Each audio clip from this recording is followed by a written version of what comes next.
Baik, apa kabar semuanya? Pastinya dalam keadaan baik-baik saja. Senang sekali hari ini, di pagi hari ini kita dengan tema bincang santai seputar bedah umum. Dan kebetulan pada pagi hari ini juga sudah hadir dokter saya yang tercinta, Dokter Tony Sukentro, spesialis bedah IMC Hospital Pulau Mas. Apa kabar, Dok? Selamat pagi, selamat pagi Mas Udo. Luar biasa. Aduh, ini tampak cerah sekali pagi selalu ini. harus menjaga kesehatan. Iya, benar sekali. Nah, untuk informasi bahwasanya Dr. Tony lulusan Universitas Atmajaya dan melanjutkan pendidikan bedah di Universitas Indonesia, lulus dengan predikat cum laude. Ya, Luar biasa. Iya. Ini suatu kebanggaan juga nih saya bisa hadir di sini bersama dokter. Dan saat ini juga Dr. Tony mengembangkan bedah minimal invasif, yaitu teknologi bedah yang minim nyeri. Iya. Kemudian luka kecil dan penyembuhan yang sangat cepat. Ya. Salah satunya adalah single incision laparoscopic surgery atau SILS Betul. untuk operasi usus buntu. Iya. Betul ya, Dok? Iya, betul sekali. Waduh. Nah, dokter, mungkin bisa diceritakan nih, gimana sih dok tertarik untuk mengembangkan SILS ini, Dok? Ya, jadi begini Mas Udo. Awalnya saya juga belum pernah mendengar tentang SILS ini ya, atau single incision laparoscopic surgery. Jadi 5 tahun yang lalu ya, itu ada seorang ibu-ibu datang ke saya, ya dia tahu saya seorang laparoscopic surgeon, jadi operasi yang menggunakan alat seperti video ya. Jadi kita nggak megang-megang lagi itu usus ya, tapi kita langsung menggunakan alat ya. Tetapi permintaan dia itu lebih unik ya. Unik itu gimana tuh? Ya, dia unik, dia mau, dok saya nggak mau pakai yang 3 lubang gitu. Wah, karena waktu itu musimnya 3 lubang nih. Oh, jadi ya. sebelum ada SILS ini Ya, memang jadi ada masih 3 lubang. Dan Oke. belum ada yang mengerjakan single incision laparoscopic surgery. Ya ada pun tapi nggak konsisten mungkin ya. Sehingga pasien itu datang dan dia meminta untuk dilakukan operasi dengan SILS. Saya bilang, wah jujur waktu itu saya belum bisa. Ya kan? Awalnya nih. Ya udah kalau gitu saya ke Singapura. Saya ke Singapura. Ya jadi akhirnya dia operasi di Singapura. Ya.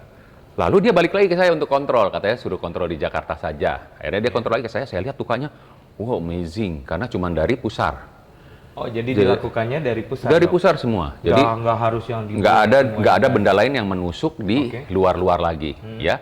Tetapi semuanya dari pusar. Saya pikir, wah ini bagus sekali. Secara kosmetik bagus, secara luka kecil nggak terlihat bahkan seperti pernah dioperasi usus buntu. Jadi kalau dulu kita lihat dari zaman orang bisa operasi dengan luka yang besar seperti ini, sampai sekarang yang tidak ada lagi kelihatan. Jadi dia mau memakai baju yang agak terbuka juga aman ya. Terus juga kalau dia punya bakat keloid Tetap juga pede aman, ya. tetap pede.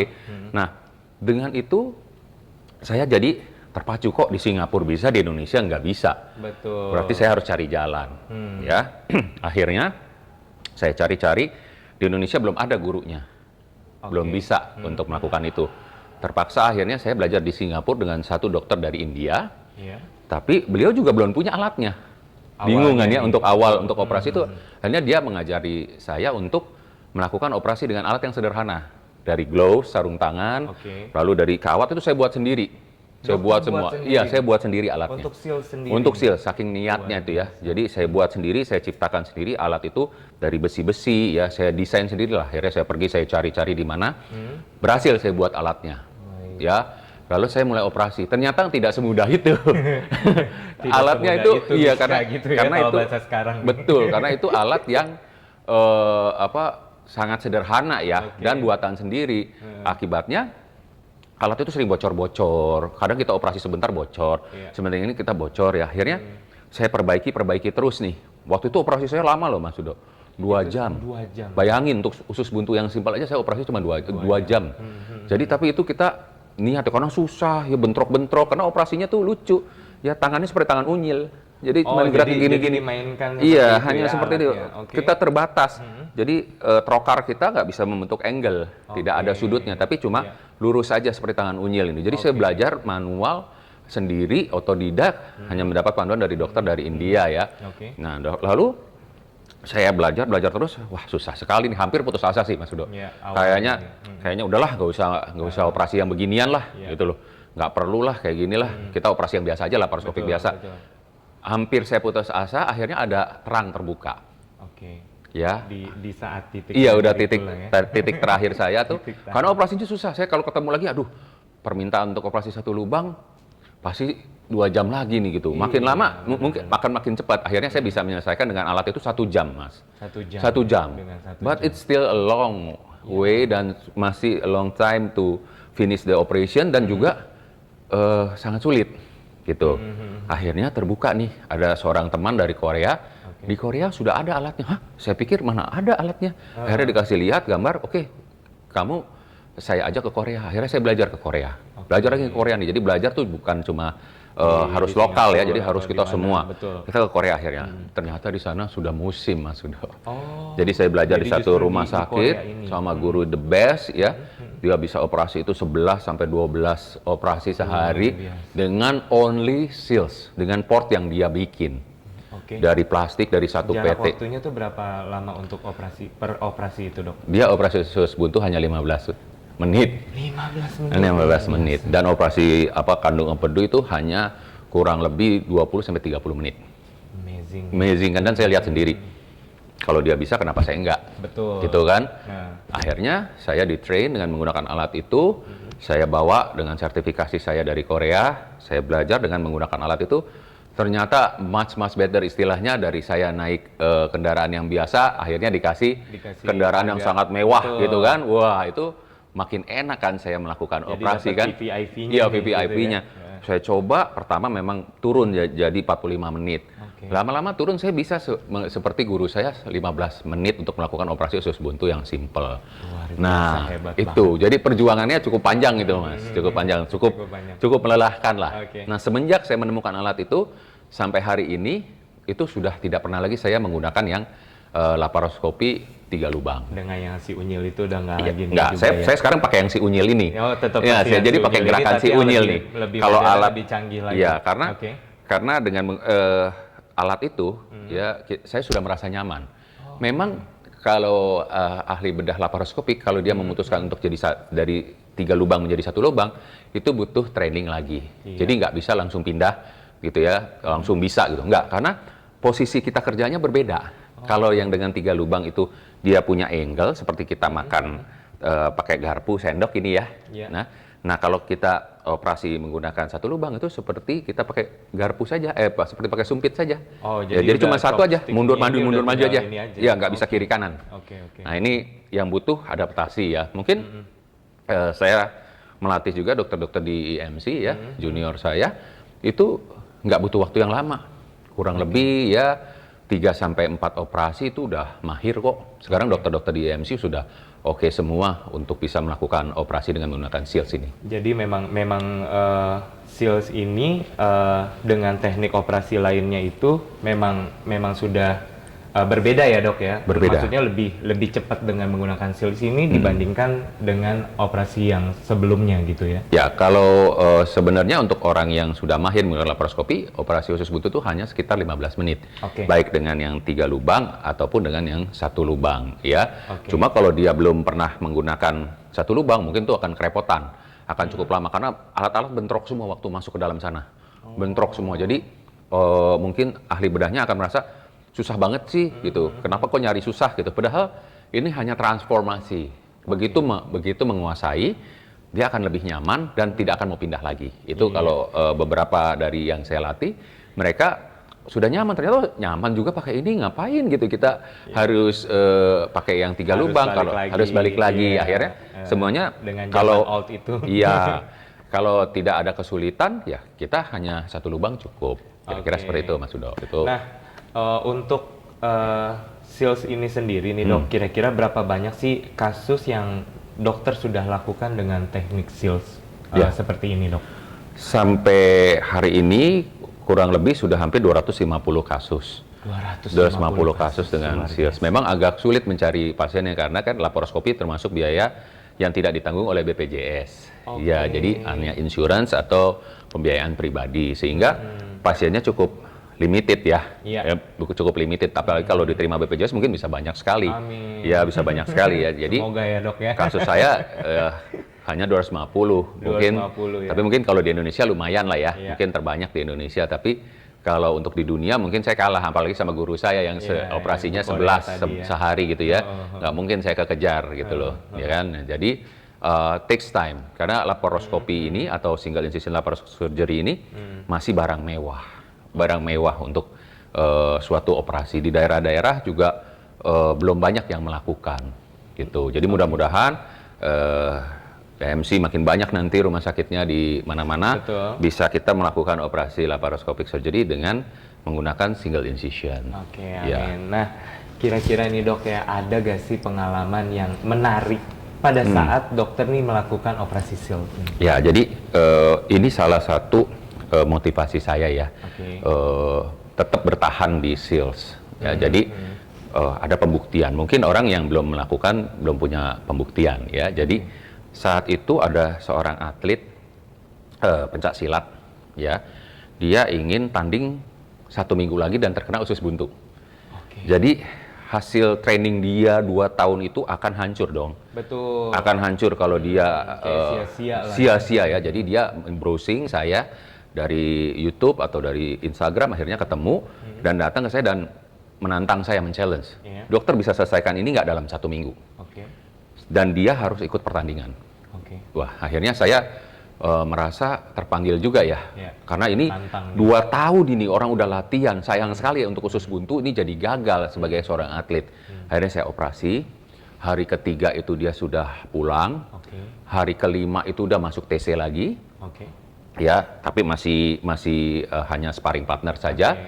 Hari ke-6 itu sudah mulai full contact body. Dia bukan seni ya. Jadi dia benar-benar tanding, atlet tanding wanita. Ya. Akhirnya hari ke-7 dia sudah pertandingan. Saya dikabarin terus, gimana? Nggak sakit sih dok? Bagus, bisa langsung pertandingan. Saya bilang, wah ini anak yang hebat atau operasi saya yang hebat? Saya juga bingung nih. Ya pokoknya saya merasa senang juga kan. Power atau emang dokter yang memang bagus gitu kan. Tapi saya terus pantau, tidak ada kelainan, nggak pingsan, nggak ada perdarahan juga dari lukanya, bagus semua. Buang air besar juga bagus, nggak ada perdarahan. Akhirnya saya dapat kabar beliau dapat emas pada PON. Dapat emas, padahal lawannya cukup berat waktu itu, dan akhirnya tetap dapat emas. Saya punya fotonya juga di Instagram saya, bisa dilihat, atau di Facebook saya itu bisa dilihat. Nah itu saya sangat seneng banget gitu loh. Waktu itu terus dia kontrol lagi dong ya. Saya lihat nggak ada bekas robekan di lukanya, nggak ada perdarahan, nggak ada memar, nggak ada apa. Jadi that's the power of SILS. Ya itulah kenapa saya bertahan di SILS atau di single incision laparoscopic surgery, karena dalam 1 minggu bisa pertandingan PON loh. Dalam 1 minggu bisa pertandingan PON, dan itu di depan mata saya sendiri gitu, bukan dengar dari orang gitu ya. Jadi memang benar-benar saya melihat itu gitu loh. Saya mengerjakan, saya memantau, dan memang anaknya juga sehat-sehat terus sampai sekarang gitu loh. Tidak ada masalah dan masih aktif. Sekarang sudah jadi pelatih malahan. Wah, luar biasa. Hanya udah hampir 5 tahun yang lalu gitu. Jadi padahal secara orang awam udah latihan yang sangat luar biasa, tiba-tiba ada penyakit yang usus buntu seperti itu, kayaknya udah lah ya gitu, pasrah. Tapi dengan SILS ini dan dokter bisa berhasil sambil memantau keadaan si pasien, akhirnya jadi sangat luar biasa. Bisa dapat emas. Saya juga flashback sedikit nih dok, kan tadi kita udah langsung ngomongin SILS gitu. Sebenarnya nih dok, awal pertama kali usus buntu itu seperti apa sih dok? Atau penyakit usus buntu tuh apa sih gitu? Usus buntu ini penyakit yang umum banget ya. Jadi semua manusia itu bisa terkena usus buntu ya. Tapi paling banyak pada usia produktif, jarang pada bayi gitu ya, jarang pada orang tua. Kalau orang tua biasanya sudah menciut dia ya, jadi nggak ada lagi usus buntunya. Kalau pada bayi muaranya tuh masih besar sehingga tidak tersumbat, tidak mampet gitu ya. Nah, usus buntu ini bisa terjadi karena banyak hal ya. Mulai dari iritasi di daerah usus buntunya sendiri karena banyak makan pedas dan lain-lain, makan spicy food, itu udah ada penelitiannya ya. Terus atau karena sering batuk pilek, bingung kan? Karena batuk pilek kok bisa kena usus buntu gitu kan? Itu arahnya kemana? Nah, jadi itu ada rangkaian limfoid tissue atau pertahanan seperti tembok Cina tuh ya. Nah, jadi kalau di sana ada kebakaran, nah di sini ada serangan musuh di atas, nah di sini juga ikut membengkak. Nah, akhirnya limfoidnya membengkak ya, dan usus buntu itu jadi mampet, dia ketutup. Nah, kalau banyak yang bilang itu ada gunanya nggak sih? Ya kan? Ada gunanya nggak sih? Kok Tuhan nyiptain barang sia-sia gitu kan? Iya, Nah, iya. Tuhan tuh nggak pernah menciptakan barang yang sia-sia. Ya, contohnya amandel. Oke. Ya, ada gunanya nggak? Ada, karena dia menahan serangan bakteri. Kalau kita tidak menjaga makanan kita, sering makanan, pokoknya hidupnya nggak sehat gitu ya, amandelnya akan membesar, tonsilnya membesar, akhirnya pertahanan dia jebol dan nggak berguna lagi, jadi mampet, dan itu harus dioperasi, diangkat. Nah, sama seperti usus buntu, dia bertahan di dalam, bukan di dalam tenggorokan, dia bertahan, udah lolos di sini nih, dia tahan lagi di bawah. Dia suatu lymphoid tissue yang bekerja untuk mempertahankan tubuh. Tapi kalau Anda bandel, ya makannya nggak bisa diatur, makannya jorok, kotor, akhirnya usus buntunya ya kena juga gitu. Jadi ya. dari pola makan. Dari pola makan, pola buang air besar, buang air besarnya lambat, terus mungkin 3 hari sekali, bisa seminggu sekali, itu hati-hati. Bisa kena usus buntu. Itulah jadi ya penjelasan tentang usus buntu tuh. Betul. Nah, dokter, usus buntu itu tadi kan kalau dokter dengan melakukan SEALS, itu kan apakah yang usus buntu yang masih utuh atau yang sudah pecah? Kalau misalkan sudah pecah itu usus buntunya tuh apa yang dokter harus kita lakukan nih, Dok? Ya, nah untuk SEALS ini sebenarnya saya untuk pemula itu menganjurkan hanya untuk usus buntu yang masih akut ya. Jadi jangan yang pecah dulu dikerjakan, nanti stres. Ya jangan langsung yang level advance diambil. Tapi untuk saya sudah mengerjakan usus buntu yang infiltrat, yang udah terbungkus, sudah bengkak ya, bahkan sampai yang pecah. Kok bisa? Kan kalau dulu pecah itu harus dibuka perutnya, di laparotomi dibuka, terus dicuci ususnya semua sampai bersih ya. Nah kalau dengan SEALS ini bahkan kita tidak perlu membuka perut sampai lebar-lebar, kita cukup mengenali usus buntu yang pecahnya, kita angkat, sisa nanahnya ini nanti kita cuci pakai air 5 liter, banyak pakai jet lavas, kita cuci sampai bersih, dikeluarin itu bisa, karena ini kan rongga tertutup. Rongga tertutup kita cuci dengan tembakan. Ya, kita di MC punya alatnya untuk jet lavas. Jadi untuk mencuci dengan cepat. Jadi nggak lama, nggak dipompa begini gitu nggak dipompa-pompa lagi. Kita udah pakai alat untuk memompa air itu bisa masuk ke dalam perut dengan cepat. Kurang lebih 5 liter loh, nggak sedikit. Dicuci bersih. Setelah itu ya kita bisa pasang drain ya atau tidak, tergantung penilaian kita. Dan itu bisa recovery dengan cepat karena lukanya kecil. Benar sekali. Nah, harapan nih dok ke depannya dari dokter sendiri dengan teknologi SEALS ini seperti apa dok harapannya? Ya, dengan teknologi SEALS ini kan semakin luka semakin kecil, recovery semakin cepat ya. Kosmetiknya juga bagus sekali karena tidak terlihat lukanya sama sekali. Jadi bisa aja orang itu kalau pingsan bisa dioperasi lagi usus buntu karena nggak terlihat sama sekali. Nggak terlihat ya? Iya, nggak terlihat sama sekali. Dan perbedaannya juga orang-orang yang cenderung keloid ya, walaupun cuma ditusuk di luar itu dengan lubang yang 5 mili, itu bisa aja sakitnya sama. Coba aja seperti perut kita ditusuk sama bolpen kan sakit, ya kan? Tetap aja otot-otot di situ sakit. Terus belum lagi ada resiko keloid. Kalau cuma dari pusar doang ya, bila ada resiko keloid ya hanya di pusar doang, tidak di luar dari tubuhnya bisa terjadi keloid. Nah harapan saya ke depan mungkin akan lebih banyak lagi surgeon yang menggunakan SEALS ini atau single incision laparoscopic surgery dan operasinya makin banyak, bukan cuma buat usus buntu. Ya yang saya lihat sendiri di Korea mereka sudah sampai ke kandung empedu. Udah mulai itu. Ya kandung empedu. Ya memang sekarang sudah ada yang melakukan SEALS untuk kandung empedu. Ya kalau saya masih terbatas fokus di usus buntu dulu. Kandung empedu next step. Ya lalu sudah sampai yang memotong usus untuk tumor usus ya. Nah mudah-mudahan makin banyak nih perkembangannya SEALS ini makin banyak, pecintanya juga makin banyak karena alatnya sangat enak. Alatnya itu sangat gampang dipakai. Jadi nggak ada lagi alasan saya nggak bisa lah, susah lah, nggak bisa karena saya udah mencoba. Nah, jadi untuk surgeon pun dan untuk pasien pun akan lebih enak di masa depan. Pengalaman atlet pencaksilat tadi juga bisa jadi testimoni yang sangat luar biasa. Sangat luar biasa. Nah, Sobat IMC, untuk informasi lebih lanjut ya, barangkali Sobat IMC ada yang terkena atau juga mengalami usus buntu, bisa langsung kunjungi Rumah Sakit IMC dan bertemu dengan Dr. Tony di prakteknya di hari apa aja dok? Saya hari Senin sampai Sabtu jam 9 sampai 16. Nah, tolong diingat ya. Atau Sobat IMC bisa mengunjungi website kami di www.imc.id atau Instagram kami di @rs.imc ya, dan juga jangan lupa di subscribe atau kunjungi YouTube channel kami di RS Spasi IMC. Terima kasih banyak, saya Udo Aldiansyah pamit undur diri, dan rekan saya Dr. Tony. Terima kasih Mas Supetro, Udo. terima kasih Ya, banyak. terima kasih Sampai banyak. berjumpa Sama. lagi di episode berikutnya. Ya.